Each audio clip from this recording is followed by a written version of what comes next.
నమస్తే welcome to 6 TV నేను Radhika details చూస్తే బాపట్ల జిల్లా చీరాలలో ప్రపంచ మత్స్యకారుల దినోత్సవం సందర్భంగా మత్స్యకారుల బైకాట్ చేశారు. ఇక మత్స్యకారులు తమ ఈ కార్యక్రమాన్ని బహిష్కరించడానికి కారణం తమ సమస్యల పట్ల ప్రభుత్వానికి చిత్తశుద్ధి లేకపోవటమని తెలిపారు. గత ప్రభుత్వం మత్స్యకారుల సంక్షేమం కోసం అనేక పథకాలను అమలు చేసిందని కానీ ప్రస్తుతం అటువంటి పరిస్థితులు లేవని మత్స్యకారులు వాపోయారు. ఇటీవల జరిగిన తుఫాన్ల కారణంగా నష్టపోయిన మత్స్యకారులను ప్రభుత్వం పట్టించుకోవటం లేదని విమర్శించారు.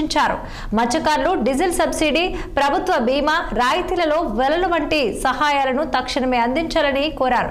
ఇక అలాగే రానున్న శీతాకాల సమావేశాలలో మత్స్యకారుల సంక్షేమం కోసం ప్రత్యేక బడ్జెట్ను ప్రవేశపెట్టి మత్స్యకారులను ఆదుకోవాలని వేడుకున్నారు. మత్స్యకారుల దినోత్సవం నవంబర్ 21వ తారీఖు తీర ప్రాంత మత్స్యకారులు అందరూ ఈ యొక్క రోజుని చాలా ఘనంగా జరుపుకుంటాము. మాది చీరాల మండలం వాడ్ర గ్రామం. ఈ రోజున ఈ మత్స్యకారుల దినోత్సవాన్ని మేము బాయ్కాట్ చేస్తున్నాం. అందుకు గల కారణాలు చాలా ఉన్నాయి. ప్రభుత్వం మత్స్యకారులను పట్టించుకోవట్లేదు. ఇదివరకే 70% సబ్సిడీతో బోట్లు, ఇంజిన్లు, వలలు ఇచ్చి మత్స్యకారులను ఆదుకునేది.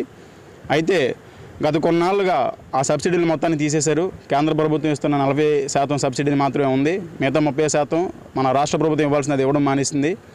దాంతోపాటుగా ఏడాది వరుస తుఫాన్లు మత్స్యకారులను వేధిస్తూనే ఉన్నాయి స్టార్టింగ్ నుంచి. అందువలన మేము సముద్రంలో వేటకెళ్ళగా మా పొట్ట గడవక మాకు తిండి లేని పరిస్థితులు కూడా ఏర్పడిన దినాలు ఉన్నాయి. ప్రభుత్వం ఆ రోజుల్లో కూడా మా మత్స్యకారులను పట్టించుకోవట్లేదు. తుఫాన్ ఉన్నంతకాలం మేము వేటకెళ్ళకుండా ఒడ్డున ఉండాల్సిందే. ఆ సమయంలో మాకు తెచ్చిపెట్టే వాళ్ళు ఎవరు ఉండరు. ప్రభుత్వం దానిని ఆసరాగా తీసుకొని మాకు సహాయం చేయాల్సింది పోయి మాకు ఎటువంటి సహాయ నిధులను అందించకుండా ఉంది. ప్రపంచ మత్స్య